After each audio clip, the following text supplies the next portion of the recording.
Irmãos, queria que vocês abrissem a Bíblia no livro de Oséias, e a gente vai ler no capítulo 13. Todos acharam? Amém? A gente vai ler até o versículo 9. Tá bom?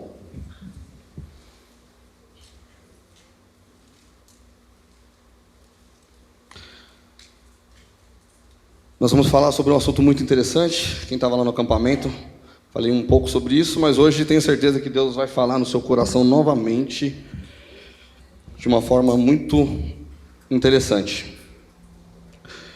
A palavra do Senhor diz assim: quando Efraim falava, havia tremor, foi exaltado em Israel, mas ele fez culpado por causa de Baal e morreu. Agora pecam cada vez mais, e da sua prata fazem imagens de fundição, ídolos segundo o seu conceito, todos obra de artifícios. E dizem: ofereçam sacrifício a eles. Chega até beijar esses bezerros. Por isso serão como névoa da manhã, como o orvalho da madrugada, que logo desaparece, como a palha que o vento leva da eira, e como a fumaça que sai por uma janela. Mas eu sou o Senhor, o seu Deus, desde a terra do Egito. Portanto, vocês não conhecerão outro Deus além de mim, porque não há Salvador a não ser eu. Eu os conheci no deserto, em terra muito seca. Quando tinham comida, eles se fartaram, e uma vez fartos, o seu coração se encheu de orgulho. Por isso, se esqueceram de mim. Portanto, serei para eles como um leão, como um leopardo. Ficarei espreitando no caminho, como ursa roubada dos seus filhotes. Eu os atacarei e lhes resgatarei o peito. Como leão eu os devorarei, ali mesmo. Como um animal selvagem os farei em pedaços. A sua ruína, ó Israel, vem de você, e só de mim o seu socorro. Amém? Só até aqui. A gente vai falar sobre um assunto muito interessante hoje, que é a idolatria. Um assunto muito falado, muito visto dentro do contexto bíblico, só que muitas vezes, talvez de uma maneira equivocada. E eu queria tratar um pouco a respeito desse assunto hoje. Esse texto que nós lemos, está em Oséias. Oséias é um livro que tem 14 capítulos, e ele apresenta aqui uma denúncia, em especial aqui esse versículo, diretamente à idolatria de Israel. Tá? Ele se encontra no Reino do Norte, esse é o contexto. Tá? Aqui no reinado de Jeroboão II, que reinou 700 anos aproximadamente antes de Cristo. Esse é o contexto, esse é um panorama rápido disso aqui que a gente vai estar lendo, disso que a gente vai estar falando. E é interessante que falar de idolatria, de alguma maneira, isso já nos remete a alguma coisa. E a primeira pergunta que eu gostaria de fazer para a igreja é justamente essa. Quando você pensa em idolatria, qual que é a primeira coisa que vem na sua cabeça? Qual que é a primeira coisa que vem na sua mente quando você pensa em idolatria? Pensaram? Gente, provavelmente, muitas vezes a gente imagina que idolatria é coisa de pessoas que não são crentes. É uma coisa muito distante da nossa realidade evangélica. Como se idolatria fosse coisa de povo pagão. Como se idolatria fosse coisa de quem não conhece a palavra. Como se idolatria tivesse tudo a ver com pessoas não regeneradas. E não servisse para pessoas convertidas, redimidas e regeneradas. Mas o que eu quero dizer nessa noite é que idolatria é o que mais tem a ver com redimidos, regenerados e convertidos. Em Êxodo 20, quando fala dos 10 mandamentos, ali nesse ponto, vai ser a entrega da lei. E vai ser dentro de um contexto que vai ser entregue para o povo de Deus. Não está sendo entregue para nenhum povo pagão, ou seja, está sendo entregue para o povo de Deus apenas. Foi entregue dentro de um contexto onde ele diz: eu sou o Senhor, seu Deus, que o tirou do Egito, da casa da escravidão. Não tenha outros deuses além de mim. Não faça para você nenhum ídolo na forma de qualquer coisa no céu, na terra ou nas águas e debaixo da terra. Isso ele diz dentro de um contexto que absolutamente representa o povo de Deus. Afinal de contas, ele fala: esse é o meu povo. Então a gente percebe que ele está dando um mandamento, uma orientação, ele está trazendo aqui uma exortação para o povo dele. É interessante que a idolatria, ela fere o coração de Deus. É incompatível com a santidade de Deus. É uma experiência que só pode ser vivida pelo povo de Deus. Porque de alguma forma vai ferir quem? A Deus. Então, ela é algo muito destrutiva. Porque na verdade, ela não destrói a Deus. Porque não tem como a gente destruir Deus. Porque Deus, ele não tem pés de barro. Não existe uma marreta que a gente possa construir capaz de derrubar Deus. Porque Deus não é um ídolo. Deus não é uma obra das nossas mãos. Deus não foi feito por mãos humanas. Deus, ele não foi feito por mim nem por você. Ele não pode ser destruído por absolutamente nada. No entanto, a idolatria, ela não pode destruir a Deus. Mas ela é autodestrutiva. Porque ela nos destrói e ela destrói o povo de Deus. E esse ponto que eu vou tratar agora é o ponto que eu quero dar destaque aqui nessa ministração, que é o centro, é o cerne aqui dessa mensagem. Escuta bem o que eu vou dizer, igreja. A idolatria, ela causa frieza espiritual. E todas as vezes, o fruto, que é a frieza, tem raiz na idolatria. Todas as vezes é dessa forma. E aí você vai me dizer o seguinte: pô, Reinaldo, às vezes, então, quando eu estou cansado, quando eu estou deprimido, a palavra já não faz muito sentido para mim, a igreja não está fazendo muito sentido para mim, eu não tenho vontade de ler a Bíblia, eu não tenho vontade de orar. Isso são sinais de frieza espiritual. E aí você vai me dizer: pô, Reinaldo, mas eu não acendo, cara, vela para nenhum santinho. Eu não tenho nenhum artefato de outros deuses na minha casa que eu possa prestar culto. Eu não tenho nenhuma carranca lá na entrada da porta da minha casa. Eu não tenho nada. E como isso então pode ser a origem da minha frieza espiritual? Como então que, mesmo eu não tendo esse tipo de adoração a outros deuses, a imagens e coisas semelhantes, eu não faço isso na minha casa? E como que a minha frieza espiritual é fruto disso? E é justamente essa ideia que eu gostaria de quebrar essa noite.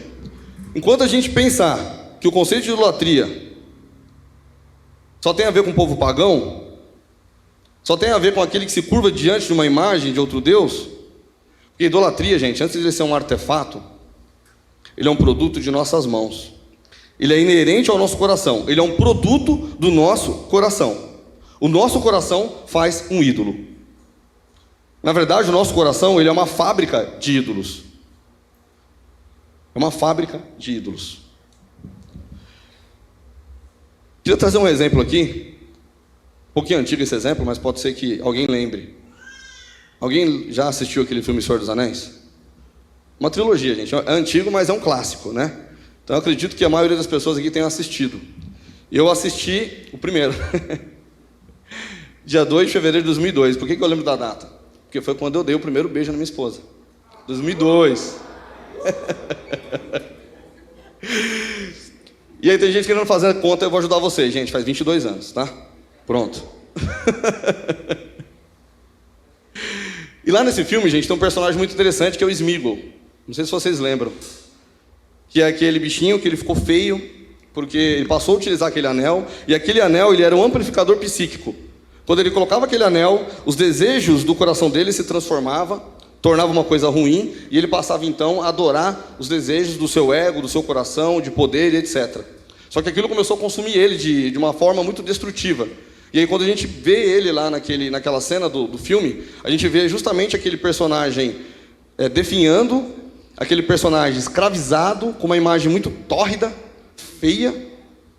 E aí você tem ele naquele contexto onde ele sai para os cantos ali, e ele trata aquela cena, e ele fala daquele anel como meu precioso. Ele fala: isso aqui é meu precioso. E me lembrou muito forte, porque, gente, muitas vezes a gente está tratando certas coisas na nossa vida dessa maneira. E elas têm sido destrutivas, e elas estão nos destruindo, e a gente não tem percebido. Mas nós estamos apegados a isso. Nós estamos apegados àquilo que nós temos com muito zelo. Então, a gente se pergunta, né? Então, de fato, o que é um ídolo? O que realmente é um ídolo? Vamos tentar conceituar, vamos conseguir entender isso. Eu quis trazer aqui um trecho de um livro, gente, que chama Deuses Falsos, do Tim Keller. E ele vai conceituar o que é um ídolo, tá? E ele vai dizer o seguinte: qualquer coisa que você busca a fim de receber o que só Deus pode dar. Qualquer coisa que seja tão central e essencial para a sua vida é um Deus falso. Caso você o perca, sua vida dificilmente parecerá digna de ser vivida. O ídolo tem uma posição de controle em seu coração, a ponto de você ser capaz de investir nele a maior parte da sua paixão, energia e seus recursos emocionais. E ele conclui dizendo: um ídolo é qualquer coisa que você olhe e diga no fundo do seu coração: se eu tiver isto, sentirei que minha vida tem sentido, e então saberei que tenho valor, estarei seguro em posição de importância. O ídolo passa a se tornar uma fonte de vida. Ele passa a ser a razão de alguém existir, entende? Então a tua vida ela começa a girar em torno desse ídolo. É aquilo que você alimenta todas as manhãs.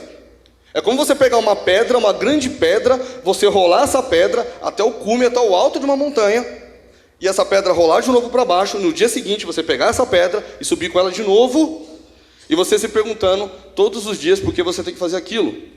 Porque eu gasto todas as minhas energias, porque eu tenho trabalhado para não chegar a lugar nenhum. Eu não consigo atingir esse foco. O ídolo, de alguma forma, ele ocupa esse lugar central na nossa vida, ao ponto de se alimentar todo o nosso, a ponto de sugar todo o nosso trabalho, a ponto de sugar tudo que nós temos para um objetivo aparentemente sem sentido. Qualquer coisa pode se tornar um ídolo. Isso significa que um ídolo é qualquer coisa que você coloque no lugar de Deus. Absolutamente qualquer coisa que você venha pôr no lugar de Deus pode se tornar um ídolo na sua vida. Igreja, presta muita atenção, que eu tenho certeza que Deus está querendo trabalhar fortemente hoje no coração da igreja a respeito dessa palavra. Amém? O objetivo da palavra do Senhor é justamente trazer transformação, trazer tratamento. E eu creio que esse é o propósito da palavra de Deus. Esse é o objetivo, fim. E você precisa estar de coração aberto para que Ele possa agir dentro do seu coração, para que Ele possa entrar, para que a palavra possa ser penetrante. Amém? Sabe qual é o lugar que Deus se sente à vontade? O lugar que Ele mais se sente à vontade? E Ele se sente à vontade de ocupar todo o espaço. E Ele é ciumento demais em relação a esse cantinho, em relação a esse espaço. É o seu coração. Mas a gente pode colocar qualquer coisa nesse lugar, que é um lugar que deveria ser somente de Deus. Absolutamente qualquer coisa. A idolatria ela incomoda a Deus de uma maneira muito profunda. Não há espaço na perspectiva bíblica onde Deus ele possa concorrer com qualquer outra coisa no seu coração. Não existe essa possibilidade. Não existe nenhum parâmetro. Deus ele é a razão não só do mundo, mas de todas as coisas. Tudo pode ser. Absolutamente tudo tem que girar em torno de Deus. Ele é a razão do mundo, Ele é a razão da nossa vida, Ele é a razão da criação, Ele é a razão de todas as coisas. E nós temos que ter essa convicção. E sabe quem que descobriu esse sentido? Sabe quem descobriu a resposta para essa questão? De que Deus ele é o sentido da nossa vida?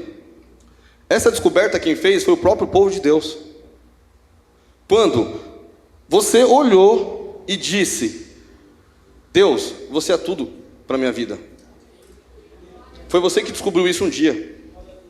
Foi o próprio povo de Deus que olhou em algum momento para Deus, lá na sua conversão, cara. Quando você foi impactado pela primeira vez, você olhou para a cruz, você olhou para Deus, e você olhou aquilo e você falou assim: o sentido e a razão da minha vida está aqui. Então foi você mesmo que descobriu a resposta para isso. Foi o povo de Deus que entendeu que Deus é a razão de tudo. Ele é o centro da nossa vida.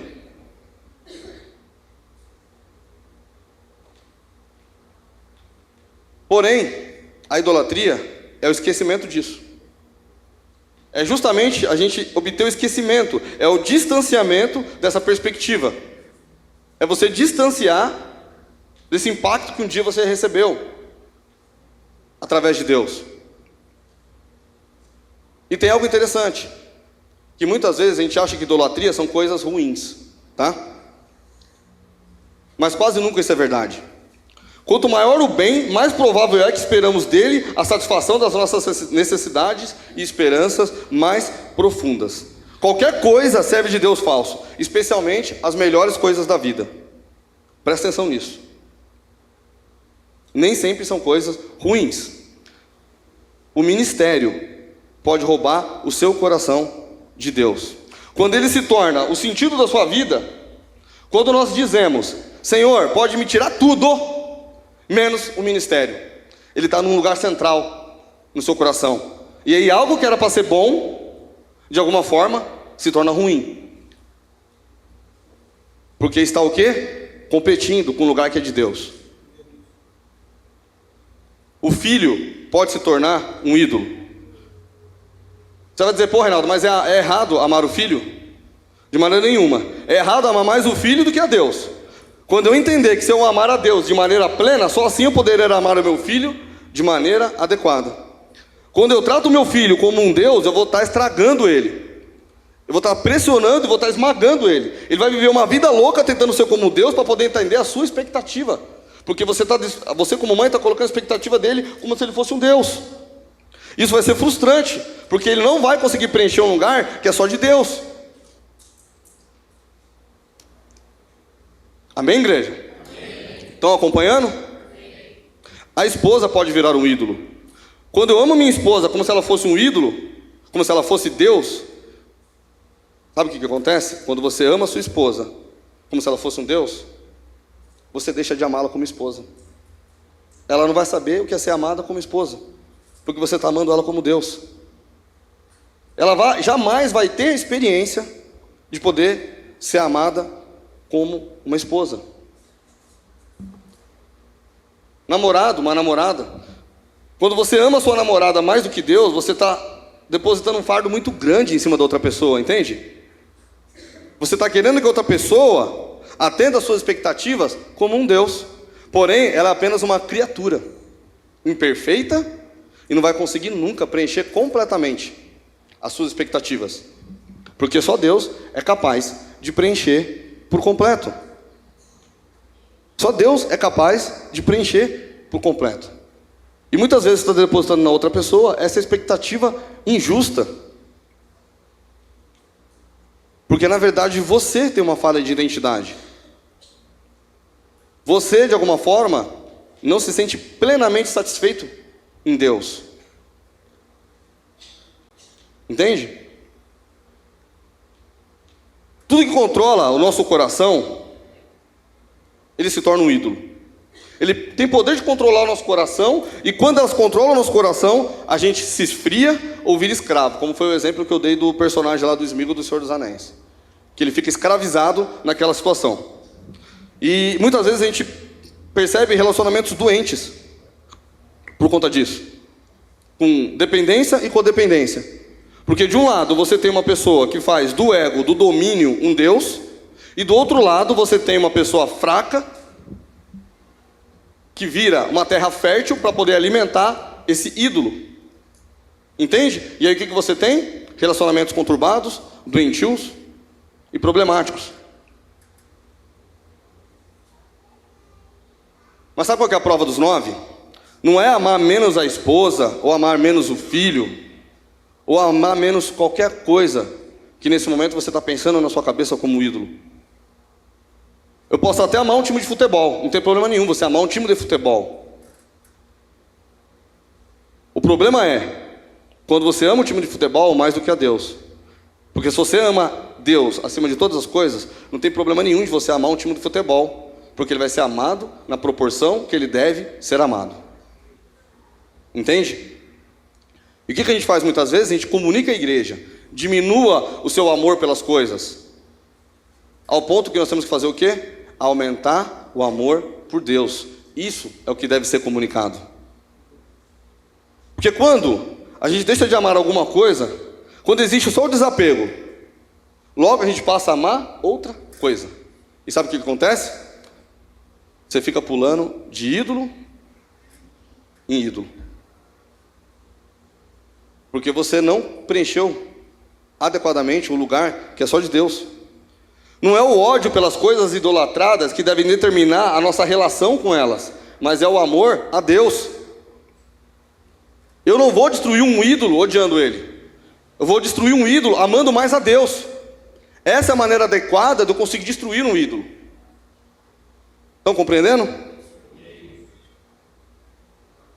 Ou seja, não se trata de uma discussão sobre ódio, mas sim sobre amor. A Bíblia não está dizendo que você deve destruir um filho, né? Deixar de amar um filho que um dia você amou. Ou um trabalho, a esposa, ou um carro que um dia você pode ter amado acima de todas as coisas. Não é odiar essas coisas. O que a Bíblia está dizendo é, por que você não conseguiu amar mais a Deus do que isso?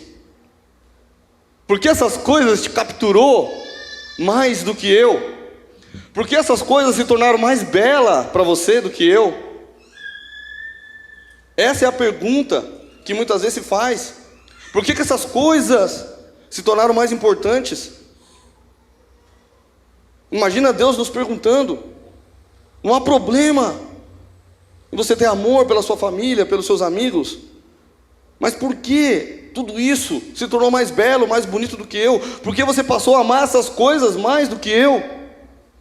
Essa é a pergunta que fica.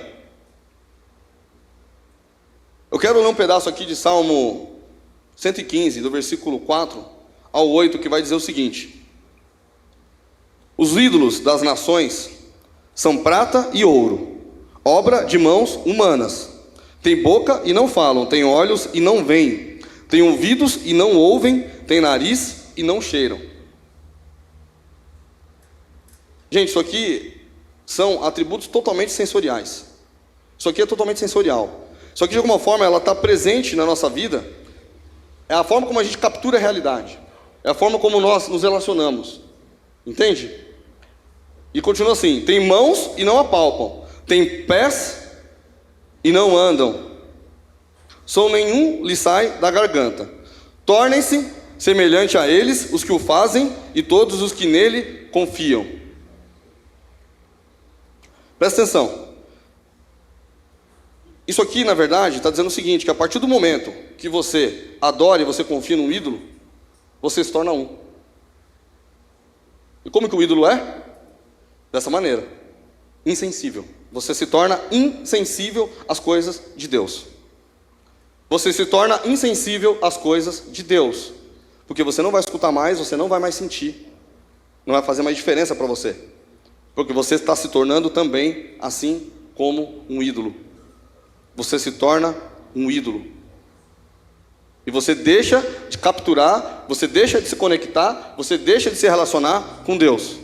Porque nós estamos presos a um ídolo.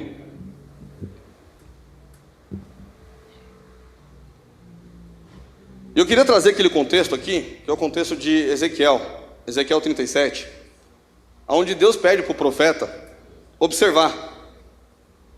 Lá em Ezequiel 37, o vale de ossos secos. E ele pede para Ezequiel observar, e Ezequiel, ele observa algumas coisas interessantes. Ele chega e ele percebe que existe ali um exército morto. E tem pessoas mortas. Que óbvia dedução, né? Mas, o que é interessante? Que não é uma morte que aconteceu ontem. Ele observa isso também. A igreja ali, que representa a casa de Israel, já estava morta há bastante tempo. Não era uma morte recente. Entende? E aí Deus olha para Ezequiel e fala assim: Ezequiel, por acaso poderão reviver esses ossos? E Ezequiel, à frente do Deus Todo-Poderoso, que sabe de todas as coisas e pode todas as coisas, de uma maneira muito simples e objetiva, ele responde: se o Senhor quiser, é possível. Então Deus responde para Ezequiel: então, profetize. Gente, eu fiquei imaginando essa situação aqui, e Deus tem um humor interessante, né? Eu servi o quartel, gente, eu expliquei isso uma vez, e lá aconteceu o seguinte: quando a gente errava alguma coisa lá no quartel, O tenente chegava, tirava a gente de forma e fazia a gente era humilhado de alguma maneira. Ele fazia a gente fazer alguma coisa ali que era sem sentido. E eu lembro que uma vez eu passei por uma situação como essa no acampamento, que eu fiz alguma coisa errada, acho que deixei cair o fuzil. Ele me chamou e falou: Reinaldo, vem cá, tá vendo aquele pé de limão lá? Vai lá, você lembra disso, né? Vai lá para aquele pé de limão e apresenta a tropa para ele. Aí você fala: não, cara, tá brincando, né, meu? Não, tô falando sério, vai lá. Aí eu lá, que nem besta, na frente do pé de limão, falando com o pé de limão. Eu já passei por isso, gente. Faz o menor sentido. Pô, aí Deus chega para Ezequiel e fala assim: viu? Profetiza para um cemitério. Pensa bem, gente. Deus tem mania de colocar o pregador para pregar para um tipo de ouvinte que não vai ser ouvido. Chega para Isaías e fala: olha, você vai pregar, mas ninguém vai te ouvir. Todo mundo vai estar surdo e mudo e etc. Que tem tudo a ver, inclusive, com esse contexto aqui. Para Jeremias também. Então, assim, coloca o pregador numa situação aonde ele não vai ser ouvido. E aí eu fico imaginando a cena, cara. Ezequiel chegando e preparando o sermão e falando ali, com aquele monte de ossos. Imagina que doideira. E ele fala: Senhor, está tudo morto aqui. Não tem vida aqui, todo mundo já está morto, já está morto faz tempo, Senhor. Como é que eu vou pregar para essas pessoas? Como que eu posso falar com elas? Ressuscita elas primeiro. O Senhor tem que ressuscitar elas primeiro. Aí estou fazendo isso, aí sim elas vão poder me dar ouvido. Se elas não têm ouvido, como é que eu vou poder falar alguma coisa para elas poderem me ouvir? Então torna elas seres viventes, para que então eu possa pregar. Porque elas já estão mortas há bastante tempo. Então ressuscita. Coloca eles de pé, então eu prego. Mas Ezequiel não fez isso. Sabe por que ele não fez isso? Porque o profeta, ele sabe o poder da palavra. E ele sabia que quando ele profetizasse, ele sabia que a coisa ia acontecer. E ele tinha fé nisso, ele tinha fé que a palavra lançada ia ser capaz de colocar aquelas pessoas de pé. Gente, a palavra ela é poderosa. Deixa eu te falar uma coisa, você que está ouvindo essa mensagem aqui hoje, essa mensagem, ela também está mexendo com você. Ela não é uma mensagem qualquer. Ela está mexendo com você, às vezes, de uma maneira que você nem imagina. Ela não é meramente alguém aqui colocando pontos a ser pensado, porque não é a voz do homem, mas é a palavra de Deus, e ela está mexendo com o seu coração e derrubando o meu aqui dentro. Mas a mensagem, ela é dada a Ezequiel, e ele profetiza,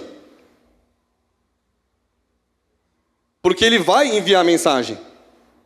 Quer queira, quer não, ainda que você não queira ouvir a palavra de Deus, ela vai continuar sendo pregada. Amém? A palavra, ela mexe com o nosso coração, ela mexe com as nossas estruturas. A gente não está lidando com uma coisa que temos controle. A gente está lidando com a voz do Criador. A gente não foi feito como um artefato, mas a gente foi feito com a palavra. A palavra é poderosa. É a palavra que criou, é a palavra que nos fez. Que a palavra, ela tem o poder de trazer vida. Mesmo que esteja morto há bastante tempo. Mesmo que você esteja frio, a palavra consegue te conectar novamente e nos transformar, porque a palavra é viva. Às vezes você está ouvindo essa mensagem e falando assim: ela não tem nada a ver comigo, cara. Essa mensagem não faz o menor sentido para mim. E eu tenho uma coisa para te falar, cara. Você corre um sério risco de ser impactado também por essa palavra. Porque ela é viva e ela é poderosa. Então Ezequiel faz o quê? Ele profetiza. E aí, a coisa acontece, gente. E aí começa aquele barulho de bater osso com osso. Fico imaginando a cena de terror. Nervo com nervo e pele chegando. E aquilo tudo se juntando. Imagina, gente, aquele barulho, aquela coisa toda acontecendo ali. Não devia ser uma cena bonita. Aquele barulho todo, aquela coisa acontecendo. Tendão juntando com nervo e por aí vai. E aí quando você percebe, está tudo ali. E aí ele olha aquela situação, parecia que estava vivo, mas não estava. Parecia que estava vivo quando juntou pele com pele, etc., e as peles se reconstituíram, parecia que estava vivo, mas ainda não estava vivo. O problema é quando a gente perde a ligação com Deus, presta atenção nisso. Quando ele se desliga, a gente ainda está cheio de chama. A brasa, quando você tira da fogueira, ela demora um pouco ainda para se apagar. Presta atenção nisso. A frieza espiritual, a gente não percebe na hora que a gente rompe a nossa ligação com Deus. Ela vem com o tempo. Quando a gente percebe, não tem mais chama. Mas a separação aconteceu há muito tempo.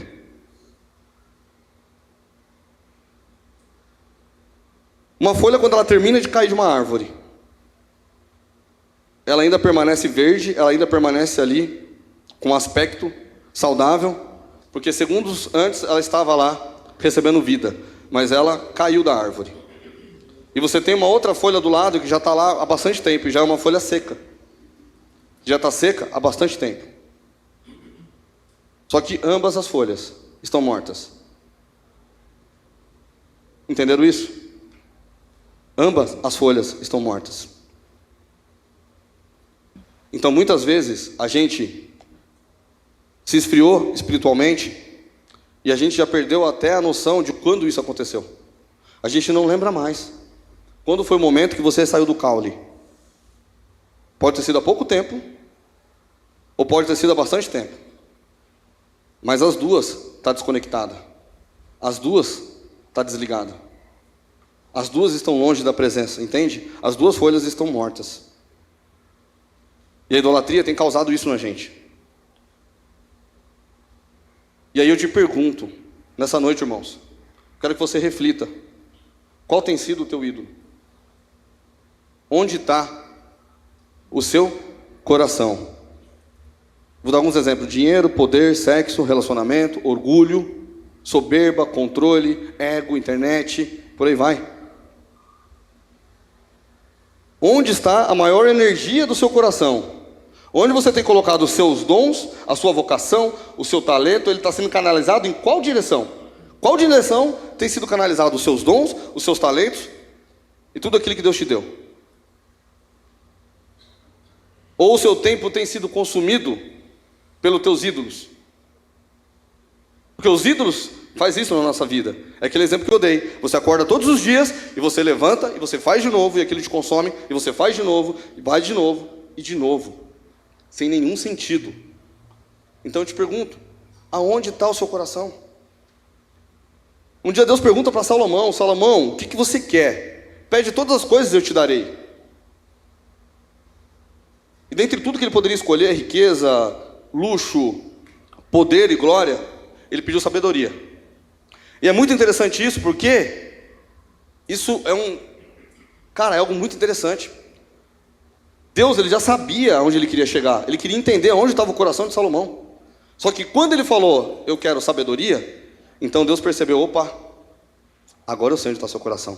Então, porque você me pediu sabedoria, eu te darei todas as outras coisas. Sabe por quê? Porque o coração dele estava em Deus. Então, eu sabendo que o seu coração está em mim, você vai ter sabedoria para administrar todas as outras coisas. Então, é muito mais profundo esse diálogo e essa conversa de Salomão. Então a pergunta é, aonde está o nosso coração? Quando nós somos questionados, quando nós olhamos para dentro de nós, e nós percebemos, cara, que a gente se esfriou, que a gente está aqui que nem um zumbi na igreja. Porque você já está morto por dentro, só que você está aqui presente ainda. A igreja está morta. Ele olhou para aquele exército e estava ali. Você pode estar dentro da congregação, você pode estar dentro da igreja e estar morto. Você pode estar dentro da congregação, você pode estar morto. Porque você se distanciou, você se desconectou de Deus. E aí eu te pergunto mais uma vez, quais são os seus ídolos? Aonde está o seu coração? Gente, mas eu tenho uma boa notícia. Os ídolos caem. Amém? Aleluia, igreja. Os ídolos caem. Essa é a boa notícia. Quando a gente identifica um ídolo, quando a gente percebe, a gente sabe qual é o ídolo, a gente pode derrubar. E ele fica só o pó. Porém, em cima de pó, Deus faz tudo novo. Assim como um dia Ezequiel profetizou sobre um vale de ossos secos, onde não havia nenhuma esperança, nenhum sinal de vida, e nesse lugar houve avivamento. Houve esperança e novo nascimento. E eu creio que os ídolos hoje estão sendo destruídos, sobre as cinzas brotará a santa semente nessa igreja. Amém? Vai haver um avivamento no meio de nós. E o avivamento, ele vem de reviver, ele vem depois de morte, ele vem depois de separação, ele vem depois de distanciamento. Avivamento é isso, ele vem depois disso. Estava morto e reviveu. Então, o que estava morto dentro de você, que a gente precisa ressuscitar, que a gente precisa transformar num avivamento? Mas a nova semente santa brotará e terá raízes profundas, e nós voltaremos para o primeiro amor. Nós voltaremos para nossas raízes. A gente vai lembrar daquele encontro que nós tivemos, aonde nós descobrimos que Deus era a razão de todas as coisas da nossa vida. A gente vai lembrar que Deus é a razão de todas as coisas na nossa vida. E essa raiz, ela é Jesus Cristo, que morreu para que nós pudéssemos viver. E hoje, sob os escombros dos ídolos caídos, haverá um renovo, e iremos ao altar santo de adoração ao único que é digno de louvor e glória. E o nome dele é Jesus Cristo. Eu creio nisso, igreja. Eu creio na capacidade do Senhor Jesus em nos trazer de volta para o prumo, em derrubar ídolos e ser a centralidade da nossa vida, ser a centralidade do nosso coração. Então, irmãos, eu quero te convidar a orar. Vamos colocar de pé a igreja, que a gente já está finalizando. Eu quero te convidar a orar, porque se você está frio, e muitas vezes você fala, Reinaldo, eu não estou conseguindo mais orar, eu quero voltar a me relacionar com Deus. Você não tem mais tempo para Deus. Você começa a orar e você só enxerga os problemas. E você não consegue mais ter tempo com Deus. Você não sente vontade de ir à igreja, se sente escravo do desejo, da carne, tem feito coisas erradas. E eu te pergunto, nessa noite, você gostaria de destruir todos esses ídolos? Você gostaria de desmontar todos esses ídolos? Você gostaria de destronar todos esses ídolos? Você quer aprender a amar a coisa certa, mas da maneira correta, na medida que precisa ser amada? Porque você tem amado as coisas certas da maneira errada. Você tem amado as coisas certas da maneira errada, porque você tem dado mais espaço para essas coisas do que para Deus. E essas coisas têm tomado todo o espaço no seu coração. E talvez você está envergonhado dos seus ídolos. E talvez você esteja com vergonha dos seus ídolos e você fala assim, Reinaldo, eu realmente tenho vergonha. E eu quero colocar isso diante do altar. Eu quero me consertar com Cristo. Eu quero pedir para que Cristo entre na minha vida e me ajude a destruir esses ídolos que hoje estão fazendo altares no meu coração. Vamos orar, igreja? Vocês querem orar comigo? Vamos orar com esse propósito? Eu queria dizer o seguinte, se tem alguém que queira vir aqui na frente, fala, Reinaldo, senti demais, cara, essa palavra falou demais comigo. Eu tenho certeza que existem ídolos que eu preciso estar derrubando. Eu quero muito que a igreja esteja orando, que o pastor esteja orando, que está aqui na frente. Eu te convido, pode vir aqui na frente. Vamos confrontar isso. Deixa de lado a vergonha e fala assim, Senhor, eu preciso realmente confrontar essa questão. E eu quero tirar esses ídolos que estão no meu coração. Amém, igreja? Fala, Senhor, eu não quero mais dar espaço no meu coração, um espaço que é só do Senhor. Um espaço que é teu, Deus. Um espaço que é do Senhor Jesus Cristo. Que pelo sangue nos salvou, nos aproximou, nos conectou. Vamos orar, igreja. Senhor Deus e Pai, queremos te agradecer, Deus, porque a tua palavra foi ministrada, Pai. E nós esperamos que cadeias sejam quebradas, Senhor. Nós esperamos, Deus, que o Senhor verdadeiramente venha fazer a obra nessa congregação. Que o Senhor venha trabalhar nos corações, Pai. Nos corações que de alguma forma, Pai, têm se distanciado do Senhor, tem se esfriado, Pai. Oh Deus, quero te pedir, Pai, traga um avivamento para essa congregação, Senhor. Traga um avivamento para essa congregação, Senhor. Que o Senhor possa identificar, Pai, o coração que está dependente de Ti, Senhor, que está agora quebrantado, Pai, e querendo muito receber, Pai, a sua oração, querendo receber o Teu perdão, Senhor. Que essa congregação, Pai, venha se tornar cada vez mais fiel, Pai, aos Seus princípios. Venha se tornar mais fiel ao Seu amor, Deus. Obrigado pela Tua misericórdia, Pai, pela Tua graça sobre as nossas vidas, Senhor. Porque mesmo, Pai, nós não sendo merecedores, Pai, ainda assim, o Senhor tem cuidado de nós, Pai. Porque nós temos Te traído, Senhor. Nós temos adorado outros ídolos, Pai. O nosso coração está cheio de ídolos, Senhor. Nos perdoe por isso, Pai. Porque nós temos traído, Deus, Pai. Nós temos colocado outras coisas num lugar que é somente Seu, Deus.